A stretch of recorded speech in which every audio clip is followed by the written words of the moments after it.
2 points kay Stephanie because when we did the weekly task po of the Tree of Sacrifice, palagi ko po siyang narinig nagko-complain. 1 point kay Rob kasi I think he really needs to communicate po talaga, lalong-lalo na if he doesn't really know what to do or if he needs clarifications. 2 points for Paolo because he doesn't offer much of the singing, the dancing, the songwriting. I feel like my efforts on singing and acting training throughout the years have been wasted if someone who didn't commit was able to get into this house. 1 point for Luke because this week he didn't do much of the dishes, didn't do much to help with the cooking. 2 points po, Kuya, to Ashton.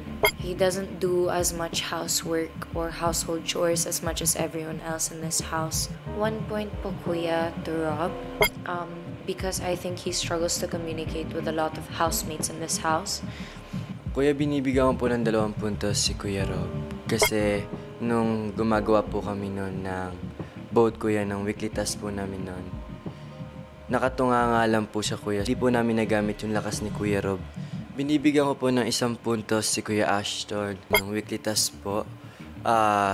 Nagbibiroan po sila ni Steph noon that time. Nangangamba po ako baka si mamaya malaglag po yun. 2 points po, Kuya, kay Paolo dahil yung sa mga biro po niya, Kuya, minsan hindi na po nakakatuwa, Kuya. 1 puntos po, Kuya, para kay Eslam, Kuya, kasi nung ito pong weekly task, Kuya, parang ayaw po niya makipagpalit, Kuya.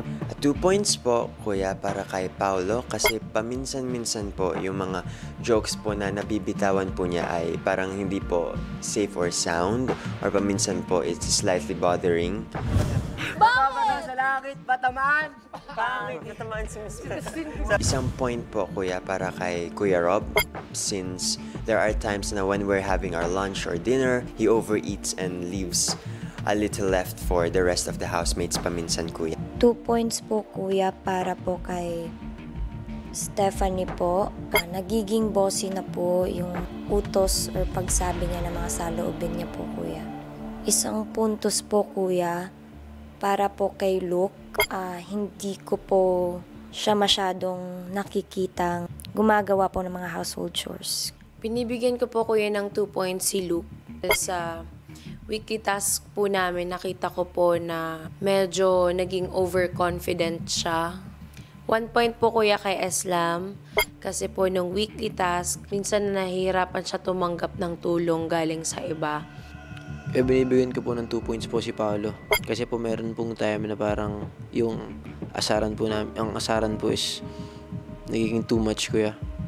And may time po na hindi siya natitake as positive. Kaya binibigay ko po yung 1 point ko para kay Dustin. Dahil po naging irresponsible siya nung may tumili po sa labas and narinig po namin. Tapos tumili rin po siya at parang nakipag-interact po siya sa labas, which is bawal po yun.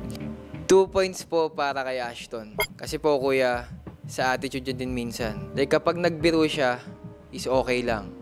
At kapag biniro naman siya, Kuya, parang iba yung dating.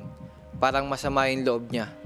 Binibigyan ko po ng 1 point si Stephanie, Kuya. Ang strong personality minsan is hindi na okay. Like sa mga sinasabi niya is hindi niya napipilter.